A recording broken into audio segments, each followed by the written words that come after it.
সবার উপর অভিমান জমলেও দাদির উপর অভিমান হয় না মেহেরাজের। প্রায় অনেকবার কল বাজার পর মেহেরাজ বিরক্ত হয়ে ফোন অফ করতে গেল। তবে কি মনে করে কলটা রিসিভ করতেই ওপাশ থেকে শারমিন খাতুনের কান্নার শব্দ ভেসে এলো। দাদির কান্না প্রথমে স্বাভাবিক মনে হলেও পরক্ষণে মনে কু ডাকতে মেহেরাজ শান্ত গম্ভীর কণ্ঠে সালাম দেয়। মেহেরাজের কণ্ঠ শুনে শারমিন খাতুন আরো শব্দ করে কেঁদে উঠে বলে, দাদু ভাই, তোর আম্মু ভীষণ অসুস্থ, হসপিটালে ভর্তি করেছি, তোরে খুঁজছে বারবার, একটু আয়, আর রাগ করে থাকিস না। মেহেরাজ ক্ষণিকের জন্য চুপ হয়ে গেল। বুকের ভেতর যেন 100 কেজি ওজনের একটা বিশাল পাথর চেপে বসলো হঠাৎ। শারমিন খাতুনের কান্নায় মেহেরাজের ঘোর কাটতেই মেহেরাজ শান্ত কণ্ঠে বলল, কি হয়েছে আম্মুর?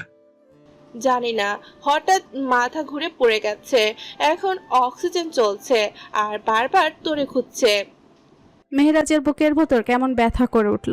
মেহেরাজ কণ্ঠ খাদে নামিয়ে বলল, কোন হসপিটাল? City hospital.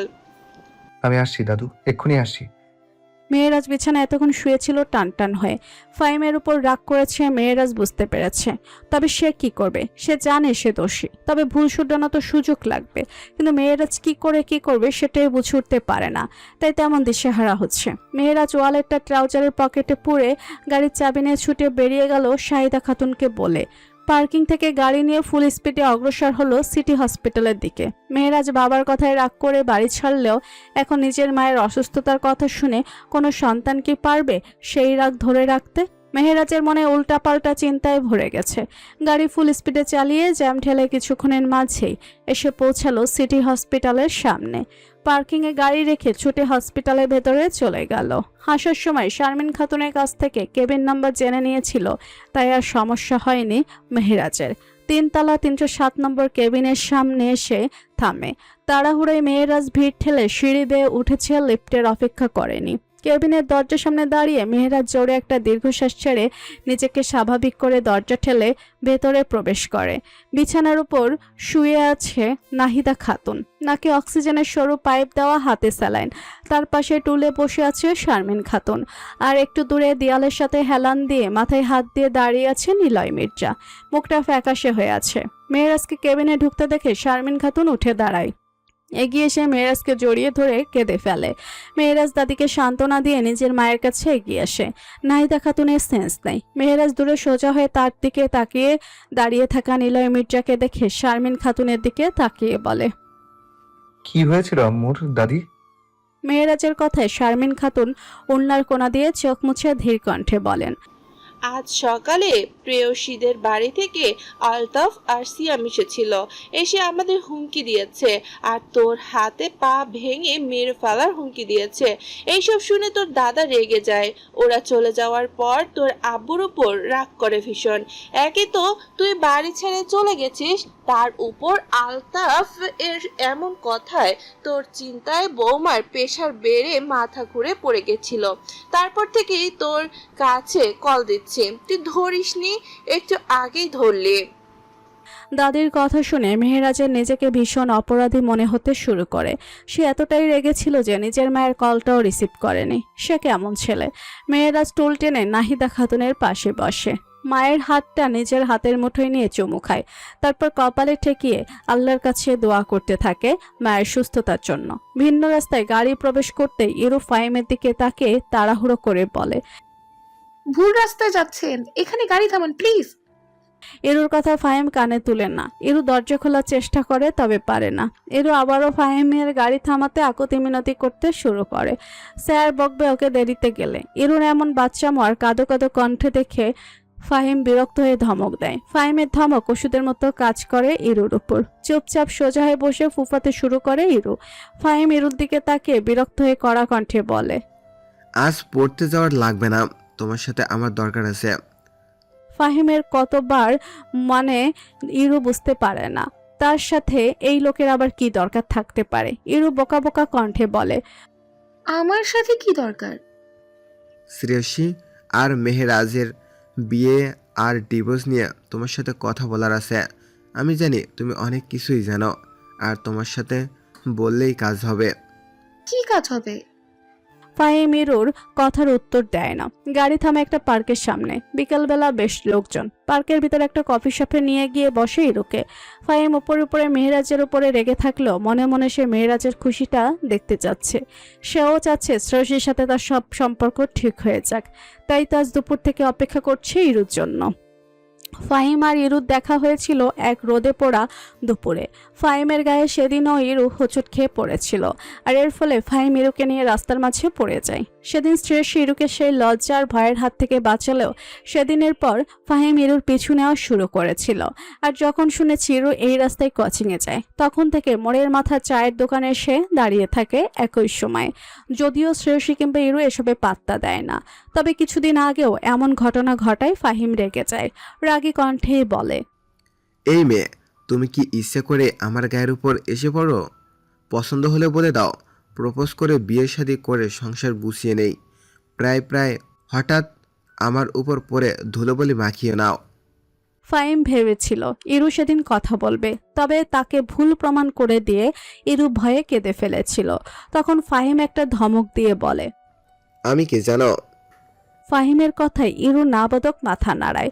তখন ফাহিম রাগে কণ্ঠেই বলে, আমি advocate Fahim Ahmed. Mind it Irabati. আমাকে ইগনোর করলে কিংবা আমার সাথে কথা না বললে তোমাকে মিথ্যা খুনের দায়ে জেলে ভরে দেব, তারপর নিজ দায়িত্বে ফাঁসির দড়িতে ঝুলিয়ে দেব। সেদিন ফাহিমের ভয়ে নাজেহাল অবস্থায় ইরুর শ্রেয়সীকে বাড়িতে এসে সব বলে। শ্রেয়সী জানতো ইরুর সাথে কথা বলার জন্যই লোকটা এমন কথা বলেছে, তাই সে নিজে ইরুকে বুঝিয়েছে ফাহিমের সাথে কথা বলার জন্য। কারণ ছেলেটা হয়তো ইরুকে ভালোবাসে। সৎ মায়ের কাছে বড় হওয়া ইরু ছোট থেকে অত্যাচার সহ্য করতে করতে ভীতু হয়ে গেছে। ইরুর বা প্রবাসী, বাবাকে দেখেনি ইরু বহুদিন। সেদিনের পর থেকে ইরুর সাথে একটা দুটো কথা হয় ফাহিমের। ফাহিম এতেই খুশি, বেশ মনে ধরে গেছে এই বাচ্চা মেয়েটাকে। তার উপর যখন শুনেছে সৎ মায়ের কাছে বড় হয়েছে ইরু, তখন থেকে একটু বেশি খেয়াল রাখে ফাহিম সবকিছুর। সামনাসামনি এক টেবিলে বসে আছে ইরু আর ফাহিম। দুজনের সামনে কফি আর বার্গার। যদি এগুলো ফাহিম অর্ডার দিয়েছে, ইরুকে বললে ইরু দেয়নি। ইরু মাথা নিচু করে বসে আছে। ইরুকে চুপচাপ থাকতে দেখে ফাহিম গলা ঝাড়া দেয়। এতে ইরু ফাহিমের দিকে একবার তাকিয়ে চোখ নামিয়ে নেয়। ফাহিম কফির কাপে চুমুক দিয়ে বলে, তোমার সাথে কথা ছিল ইরু। ফাহিমের শান্ত কণ্ঠ। ইরু সামান্য মাথা উঁচু করে ফাহিমের কাপ ধরে রাখা হাতের দিকে তাকিয়ে বলে, বলুন। যা বলবো সত্যি উত্তর দিবা। যতটুকু জানো সবকিছু খোলাসা করব। আমি যতটুকু শ্রেয়সীকে বন্ধুর বউ হিসেবে চিনি, তার থেকে বেশি তোমার বান্ধবী হিসেবে চিনি, আর তার থেকে বেশি আমি তোমাকে চিনি। সত্যি কথা বলবা। আচ্ছা। ইরু ছোট্ট প্রতিউত্তর ফাহিমের মন মতো হয় না। মনে হয় মেয়েটা যদি বেশি বকবক করত তাহলে ভালো লাগতো। ফাহিম একটা দীর্ঘশ্বাস ফেলে বলতে শুরু করে, মেহেরাজ আর শ্রেয়সীর বিয়ে হয় দুই পরিবারের অনুমতি নিয়ে। যদিও তুমি বিয়েতে ছিলে না, কিন্তু সব কিছুই জানো। মেহেরাজের চলে যাওয়ার ডিভোর্স দেওয়া, এমনকি এই যে নতুন করে মেহেরাজের আবারও শ্রেয়সীর পিছনে পড়া। জি। তোমার কি মনে হয় শ্রেয়সীর পিছনে ঘোরা কি উচিত মেহেরাজের? আর এটা শ্রেয়সী কেমন নজরে দেখছে বলে মনে হয় তোমার? ফাহিমের কথায় বেশ কিছুক্ষণ চুপ থাকে ইরু। হাতের উপর হাত রেখে কসলাতে থাকে। যদি মিথ্যা বললে লোকটি বুঝে যায়, তাই শুকনো ঢোক গিলে ইরু সত্যিটাই বলল শান্ত কণ্ঠে, আসলে আমার মনে হয় না মেহরাজ ভাইয়ার শ্রেয়সীর পেছনে পড়া উচিত, কারণ ওদের ডিভোর্স হয়ে গেছে।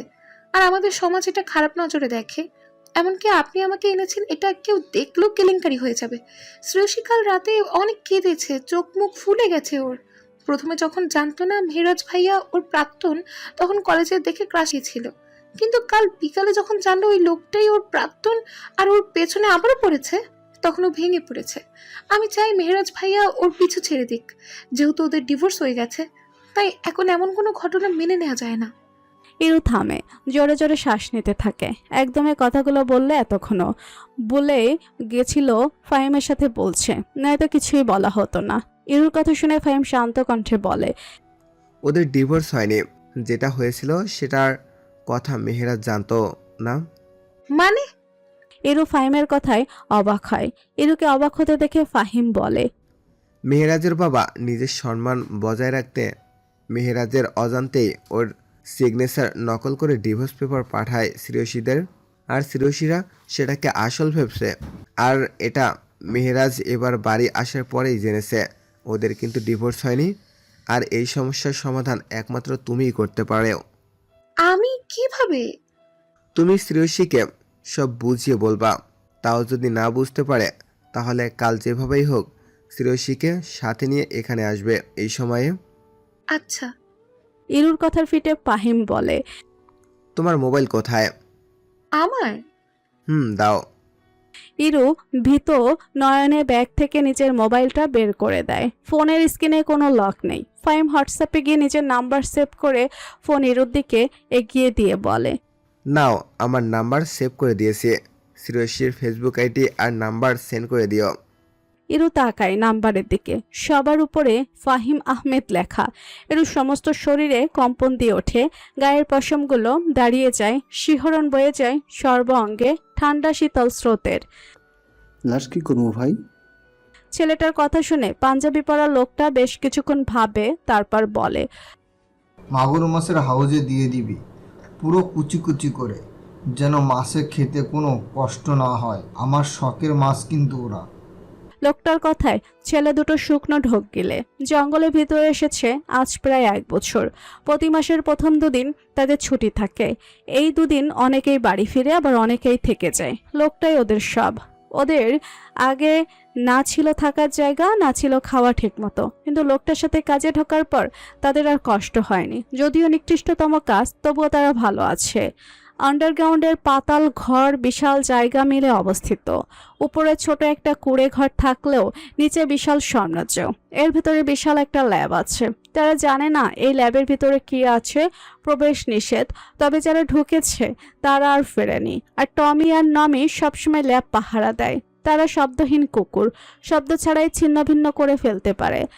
আর পর একাধিক ঘর, সবগুলোই শব্দমুক্ত, ভেতরের আওয়াজ বাইরে আসে না। আর সব শেষের ঘরে বিশাল দুটো হাউজ, একটাই প্রাণহা মাছ আর অন্যটাই আফ্রিকান জাতের হিংস্র মাগুর। নিমেষে একটা মানুষকে ছিঁড়ে খেয়ে ফেলতে সক্ষম ওরা। ছেলের দুটো কাজে লেগে পড়ে। গুপ্তচর লোকটিকে জীবিত রেখে তার শরীরে বিভিন্ন অঙ্গ খুলতে শুরু করে। তা দেখে পাঞ্জাবি পরা লোকটা আড়মোড়া খেয়ে চলে যায় ল্যাবের দিকে। তার এখানে আর কাজ নেই, বাকি কাজ ছেলে দুটো করে দিবে। নাহিদা খাতুনের জ্ঞান ফিরেছে। মেহেরাজকে নিজের হাত ধরে বসে থাকতে দেখে আবেগ আপ্লুত হয়ে কেঁদে ফেলেছেন তিনি। মেহেরাজ নিজের মায়ের মাথায় হাত দিতে সান্ত্বনা দেয়, তবে শান্ত হয় না নাহিদা খাতুন। ছেলের বায়ারি ছেড়ে চলে যাওয়া মা হয়ে তিনি মেনে নিতে পারছেন না। নাহিদা খাতুনের কান্না দেখে বেশ কিছুক্ষণ পর নিলয় মিত্র এগিয়ে আসে মেহেরাজের দিকে। তারপর গলার স্বর নিচু করে বলে, মেহেরাজ, বাড়িতে ফিরে চলো। আমি চাচ্ছি না তোমার চিন্তা তোমার আম্মু আরো অসুস্থ হয়ে যাক। বাবার কথার কোনো প্রত্যুত্তর করে না মেহেরাজ। নিলয় মির্জা জানে ছেলে তার ভীষণ রাগী আর অভিমানী। ছেলে যখন বলেছে কথা বলবে না তো বলবে না। নিলয় মির্জার খারাপ লাগে। সেদিন সে রাগ সামলাতে না পেরে বলে ফেলেছিল। তাই বলে তার ছেলেটা এমনভাবে অভিমান করে বাড়ি ছাড়বে? কোনো বাবা কি সত্যি বলতে পারে তার ছেলেকে বাড়ি থেকে বের হয়ে যেতে? নিলয় মির্জা মাথা নিচু করে সরে আসে। তা দেখে নাহিদা খাতুন মেহেরাজের হাত আঁকড়ে ধরুন সুরে বলে, বাড়িতে ফিরে চল না বাবু, বাড়িটা কেমন শূন্য লাগছে আজ 2 দিন। চল না, রাগ করিস না, সব সমস্যার সমাধান করে দিব আমি, চল। কি সমাধান করবা? যে সমস্যাগুলো তোমরা নিজ ইচ্ছেতেই তৈরি করে আমাকে ছোট করে দিয়েছো সকলের কাছে। মেহেরাজের শান্ত কণ্ঠ, অথচ রাগ ঝরে পড়ছে সেই কণ্ঠে। নিলয় মির্জা মাথা নিচু করে নেন, মনে মনে সিদ্ধান্ত নেন সম্মান গেলে যাবে, সত্যিটা বলে না, আবার সব ঠিক করে দিবে। ছেলেটা খুশি থাক। এই কয়েকদিনেই তার হাসি খুশি বাড়িটা কেমন নিশ্চুপ হয়ে গেছে। ছেলের এমন কথা শুনে নাহিদা খাতুন ফুফিয়ে কেঁদে উঠে বলে, আমি কথা দিচ্ছি বাবু, ফিরে চল। আমি তোর আব্বু সব ঠিক করে দিব, আমার কথাটা শোন। মেহেরাজ মাথা নিচু করে থাকে, মুখে কোনো কথা নেই। মেহেরাজকে চুপ থাকতে দেখে নাহিদা খাতুন আবারও বলে ওঠে, তুই কি চাস তোর শোকে আমার মৃত্যু হোক? যদি তাই চাস তাহলে আর যাওয়া লাগবে না বাবু বাড়িতে। আমার ওপর ভরসা করা লাগবে না। তুই না গেলে এমনিতেও বাড়িতে যাওয়ার আগে আমি শেষ নিঃশ্বাস ছেড়ে দেব। মায়ের কথায় মেহেরাজ রেগে নাহিদা খাতুনের মুখে হাত দিয়ে বলে, এগুলো কোন ধরনের কথা আম্মু? নাহিদা খাতুন মেয়েরাজের হাত নিজের মুখের থেকে সরিয়ে অভিমানী কণ্ঠে বলে। তাহলে বল, আমার সাথে বাড়ি যাবি? মেহেরাজ আর উপায় পায় না। কোনো সন্তানকে তার মায়ের মুখে মৃত্যুর কথা শুনে স্থির থাকতে পারে? সব রাগ ভুলে সেদিনই নাহিদা খাতুনের সাথে ফিরে আসে মির্জা বাড়িতে। সবার সাথে কথা বললেও একটা শব্দ উচ্চারণ করেনি নিলয় মির্জার সাথে। এমনকি নিলয় মির্জা নিজ থেকে কিছু বলতে এলেও সেসবে পাত্তা দেয়নি মেহেরাজ। নিজের মতো থেকেছে বাড়িতে। পূর্ব আকাশে সূর্য উঠেছে, পাখিরা কিচিরমিচির করে গান গাইছে। এই ডাল থেকে ওই ডাল, সূর্যের তাপ ধরে পড়ছে সর্বত্র। আজ সকাল থেকেই মির্জা বাড়িতে বেশ আয়োজন করে রান্না হচ্ছে। বাড়িতে আজ বিচার সভা বসবে, তাই সকাল থেকে এত আয়োজন। মাঝখানে কেটেছে 10 দিন। এই 10 দিন মেহেরাজ বাড়ি থেকে তেমন বের হয়নি, সবসময় নাহিদা খাতুনের আশেপাশে ছিল। মেহেরাজের কথা মতো ফাহিম কাগজ তৈরি করলেও মেহেরাজ তা আবার ছিঁড়ে ফেলেছে। ফাহিম শ্রেয়সীর নাম্বার দেওয়ার অনেক চেষ্টা করেছে মেহেরাজকে, তবে সফল হয়নি। মেহেরাজের নিজের সাথে কথা বলতে না দেখে আদরের বড় ছেলের রাগ ভাঙাতে নিলয় মির্জা সিদ্ধান্ত নিয়েছে নিজের মান সম্মান যাই যাক সকল সত্যিটা প্রকাশ করে দিতে। অন্তত মানসিকভাবে অশান্তিটা তো দূর হবে। যেই ভাবা সেই কাজ। হাসান সাহেবের পরামর্শে আলতাফ শেখকে খবর পাঠিয়েছিল একান্ত কথা বলার জন্য, তবে আলতাফ শেখ রাজি হয়নি। তাই নিলয় মির্জা সিদ্ধান্ত নিয়েছে বিচার সভার মাধ্যমে আবারও ছেলে মেয়ে দুটোকে এক করে দেবে, কারণ তাদের তো আর সত্যি সত্যি ডিভোর্স হয়নি। সেজন্য আলতাফ শেখকে আজ বাড়িতে ডেকেছেন। সকাল 10টা বাজতে মির্জা বাড়িতে এসে উপস্থিত হয় আলতাফ শেখ, সিয়াম, এলাকার সাবেক মেম্বার আর পাতি নেতা। নিলয় মির্জা তাদের সোফায় বসতে বলে, তারপর মেহেরাজকেও ডেকে নিয়ে আসে। নাহিদা খাতুন এখনো সম্পূর্ণ সুস্থ হয়নি, তাই তিনি ঘরে ছিলেন এতক্ষণ। লোকজন আসা দেখে বাইরে এসে দাঁড়িয়েছে। হাসান সাহেব মেহেরাজকে সব বলার কারণে মেহেরাজ কোনো বাক্য ছাড়াই সবার মাঝে এসে বসেছে। কালো রঙের ট্রাউজারের সাথে হাফ হাতা টি শার্ট, চুলগুলো উস্কো খুস্কো এলোমেলো থাকলেও বেশ মানিয়েছে মেহেরাজের মাথায়। চোখের দৃষ্টি তীক্ষ্ণ, হাতে নেভিদের ঘড়ি। মেহেরাজ সবাইকে সালাম দিয়ে তাই বসে।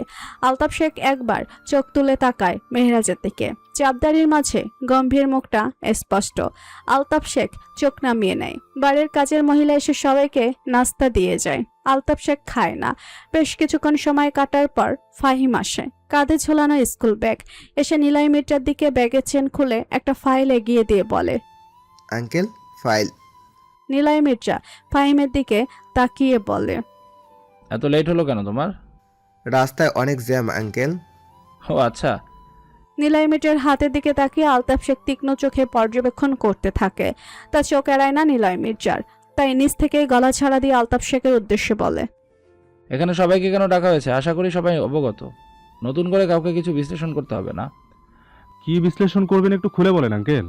সিয়ামের কথায় নিলয় মির্জা একবার মেহেরাজের দিকে তাকায়। মেহেরাজ নিচের দিকে তাকিয়ে আছে, তারপর আবারও সিয়ামের দিকে তাকিয়ে বলে, মেয়েরাজ আর শ্রেয়সী মায়ের ডিভোর্সের ব্যাপারে। সেটা তো এখান থেকে 8 মাস আগেই ক্লোজ। এখন কি জন্য ডেকেছেন?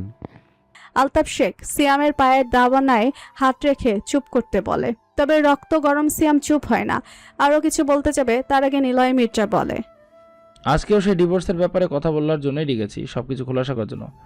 নিলয় মির্জার কথায় সিয়াম রেগে বলে, কি খোলসা করবেন আঙ্কেল আপনি? মেহেরাজ নতুন করে আমার বোনের পিছনে পড়েছে, এটা নিয়ে নতুন নাটক শুরু করবেন? দেখুন, এমন কিছু করতে চাইলে কিন্তু ভালো হবে না। আপনাকে এবং আপনার ছেলেকে আমার চেনা হয়ে গেছে। সিয়াম, চুপ করো। আলতাফ শেখের জোরালো ধমকে সিয়াম চুপ করে যায়।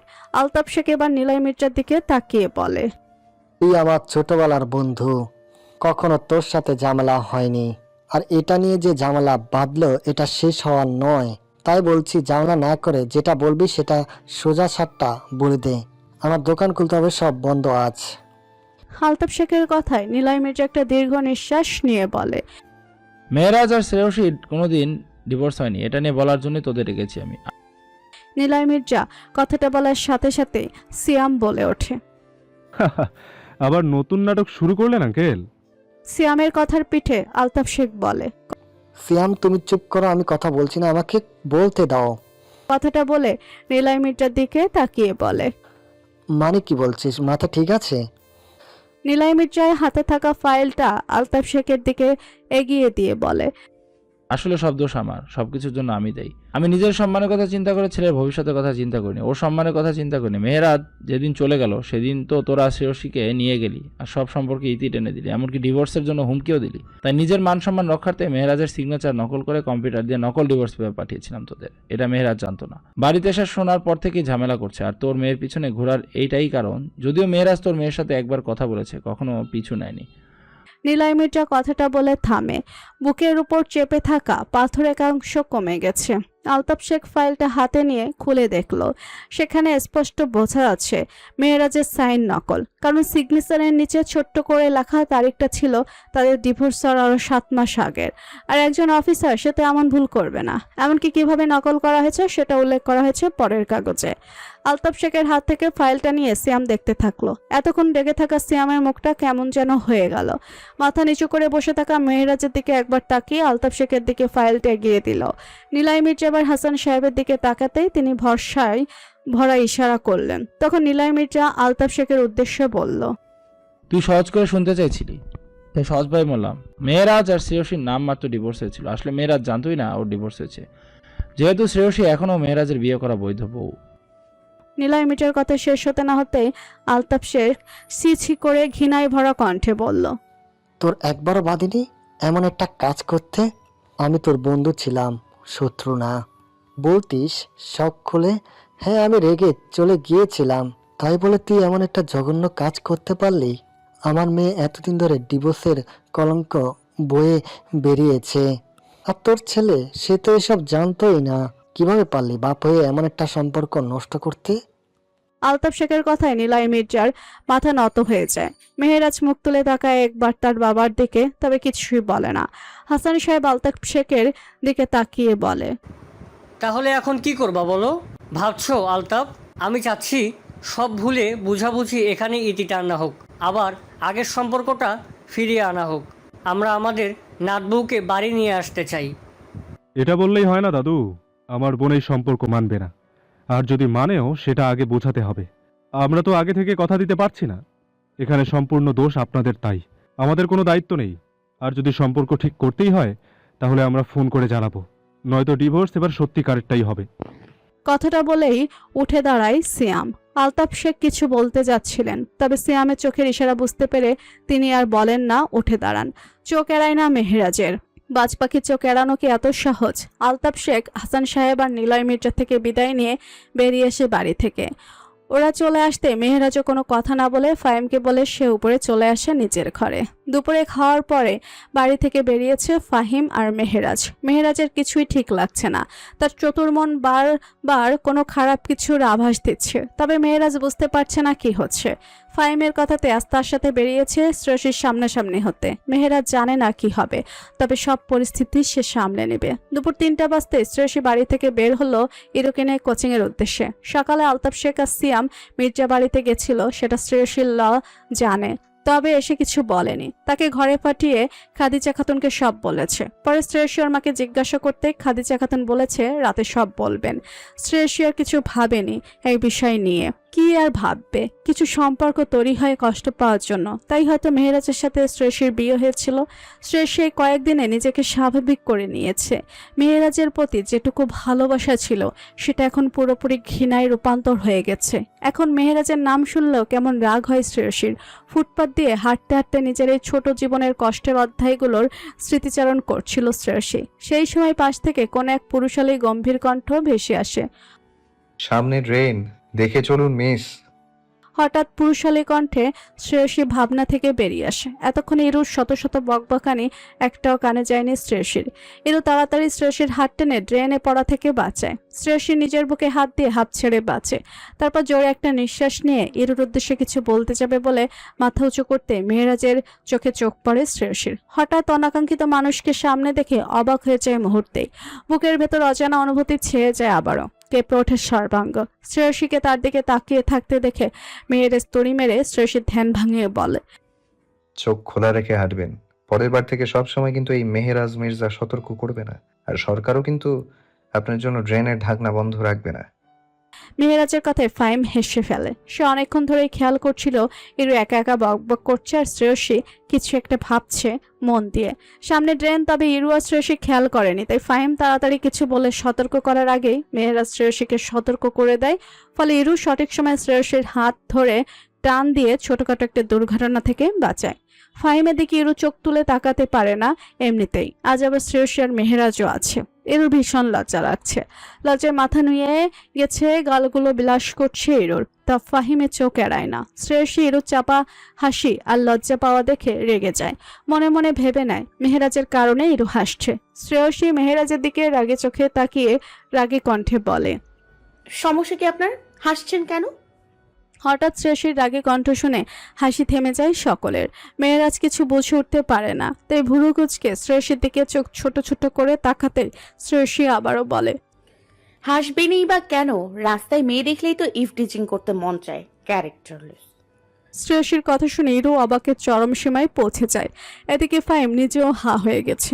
শ্রেয়সীর রাগে কণ্ঠ আর নিজেকে ক্যারেক্টারলেস বলা দেখে মেহেরাজও রেগে যায়। শান্ত পরিবেশ হঠাৎ গুমোট হয়ে আসে। মেহেরাজ গম্ভীর রাগী কণ্ঠেই বলে, মাইন্ড ইয়োর ল্যাঙ্গুয়েজ। কে ক্যারেক্টারলেস? কে আবার? আপনি? হোয়াট? শ্রেয়সীর কথায় মেহেরাজ নিজের রাগ সংযত রাখতে না পেরে জোরেই বলে কথাটা। আজ পর্যন্ত কোনো মেয়ের দিকে ঠিক মতো তাকায়নি, তাকে ক্যারেক্টারলেস বলছে, ইপটিজার খেতাব দিচ্ছে। সাহস কত! মেয়েরা হাত মুষ্টিবদ্ধ করে নাই। এদিকে ফাহিম বুঝতে পারে যে সে মিশনে নেমেছিল তা সম্পূর্ণ ভিন্ন রাস্তায় প্রবেশ করছে। এখন ঝামেলা আরো বাড়বে, তাই যা করার এখন করতে হবে, ওদের থামাতে হবে।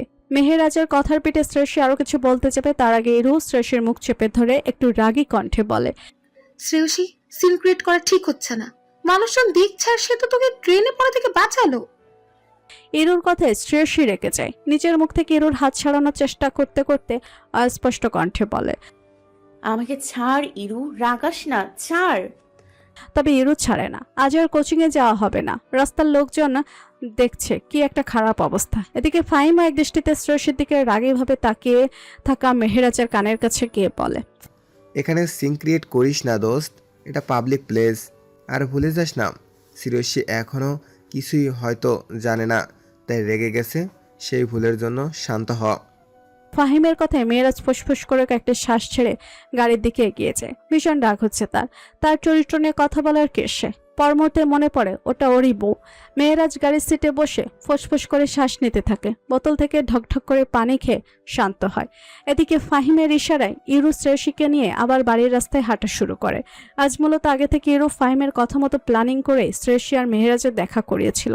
তারা চেয়েছিল আজকে ওদের মাঝে থাকা ভুল বোঝাবুঝিটার ইতি টানতে। তবে শ্রেয়সীর একটা কথাতেই সব উলটপালট হয়ে গেছে। ফাহিম ইরুকে চলে যেতে বলে নিজেও গাড়িতে এসে বসে। তারপর গাড়ি স্টার্ট দেয়। পাশে তাকিয়ে দেখে মেয়েরা চোখ বুজিয়ে জোরে শ্বাস ফেলছে।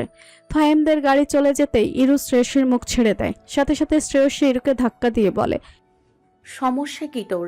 ওই চরিত্রহীনকে আমি চরিত্রহীন ইভ টিচার বলবো তো আর কি? শ্রেয়সী, চুপ কর, আগে আমার কথা শোন। কি শুনবো তোর কথা? যে কিনা খালাতো বোনের সাথে রুম শেয়ার অব্দি করেছে বিয়ের আগে, এমনকি ওই মেয়ের জন্য আমার মুখ না দেখে আমাকে ওই বাড়িতে রেখে চলে গেছিল, এমনকি ডিভোর্স পর্যন্ত দিয়েছে আমাকে। কলঙ্ক বুঝিস? ওই কলঙ্কে আমার সুন্দর জীবনটাকে নষ্ট করে দিয়েছে ওই লোক। তাহলে তার চরিত্র কিভাবে ভালো হয়? চরিত্রহীন কাপুরুষ একটা।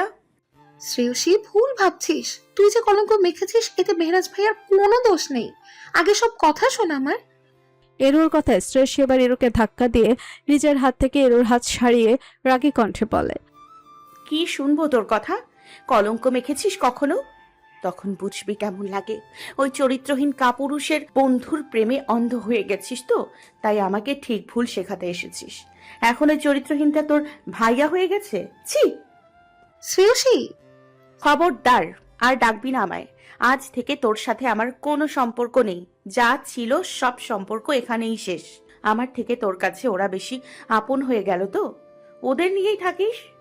কথাটা বলে শ্রেয়সী এবার হাঁটা ধরলো। ইরু পেছন থেকে ডেকে বলল, শ্রেয়সী, একটাবার আমার কথা শোন। তোর কথা আর শোনার প্রয়োজন নেই, তোকে আর দেখতেও চাই না আমি। শ্রেয়সী হাঁটার গতি বাড়িয়ে দেয়। কি থেকে কি হয়ে গেল। রাস্তার পাশের ফুটপাতের কংক্রিটের উঁচু রাস্তায় বসে পড়ল ইরো, চোখ শ্রেয়সীর দিকে। যদি একটাবার ফিরে তাকায়, না, শ্রেয়সী আর তাকায় না। রিক্সা ডেকে তাতে করেই চলে গিয়েছে। সমস্ত আকাশ কালো মেঘে ছেয়ে গেছে। কিছুক্ষণের মাঝে টিপ টিপ বৃষ্টি পড়া শুরু হলো। তবে ইরুর হেলদোল নেই। ইরু জানে শ্রেয়সী প্রচণ্ড রাগে। রাগ হওয়াটা স্বাভাবিক, তবে তার কথাটা শোনা উচিত ছিল তার। একবার তো বলতে দিত তাকে। ভুল বুঝলো কেন? ইরুর বারবার কানে বাজছে শ্রেয়সীর বলা কথাটা। কলঙ্ক মেখেছিস কখনো? চরিত্রহীনের বন্ধুর প্রেমে পড়ে অন্ধ হয়ে গেছিস? ইরুর বুকের ভেতর মোচড় দিয়ে ওঠে। তাকে এত বছরও শ্রেয়সী চিনতে পারেনি, আজ ইরু বুঝতে পারছে বন্ধুত্ব বিচ্ছেদে কেমন কষ্ট। শ্রেয়সী কিভাবে বলল আমাদের সম্পর্ক এখানেই শেষ? ওর কি একটুও কষ্ট লাগলো না? ইরুর গাল বেয়ে গড়িয়ে পড়ে এক ফোঁটা নোনা জল। আজ ইরুর মন খারাপে হয়তো আকাশেরও মন খারাপ হয়েছে, তাই ঝুমঝুমিয়ে বৃষ্টি নামলো মুহূর্তে। ভিজে চাপ হয়ে গেল ইরু, তবে এক চুলও নড়ল না সেখান থেকে। সে জানে শ্রেয়সীর রাগ কমে যাবে, তবে শ্রেয়সী যে বলল তার সাথে আর কথা বলবে না। যদি সত্যি আর না বলে, সৎ মায়ের মার খেয়ে আর কার কাছে মনের কথা শেয়ার করবে ইরু? আর তো কেউ নেই ওর। ফুফিয়ে ওঠে মেয়েটা। মেয়েরাজ বাড়িতে এসেছে রাত 8টায়। সারাদিন ফাহিমের সাথে ছিল। ফাহিম মেয়েরাজকে খুব করে বুঝিয়েছে, পরে মেহেরাজের রাগ কমেছে। সারাদিন অনেক ঘুরেছে। রাতে দুজন রেস্টুরেন্ট থেকে খেয়ে যে যার বাড়িতে গেছে। মেহেরাজ ফাহিমকে আসতে বলল, ফাহিম আসেনি। বাড়িতে তার মা একা আছে, তাই বাহানা দিয়ে চলে গেছে। মির্জা বাড়ির ডাইনিংয়ে খাবার নিয়ে সবাই বসে আছে। মেহেরাজ আসতে নাহিদা খাতুন মেহেরাজকেও বসতে বলে, তবে মেহেরাজ খেয়ে এসেছে বলে উপরে চলে যায়, আর না দাঁড়িয়ে। সিঁড়ি দিয়ে উঠকে চলে যেতেই নাহিদা খাতুন নিলয় মির্জার দিকে তাকিয়ে বলেন, ও বাড়ি থেকে কিছু বলেছে কি?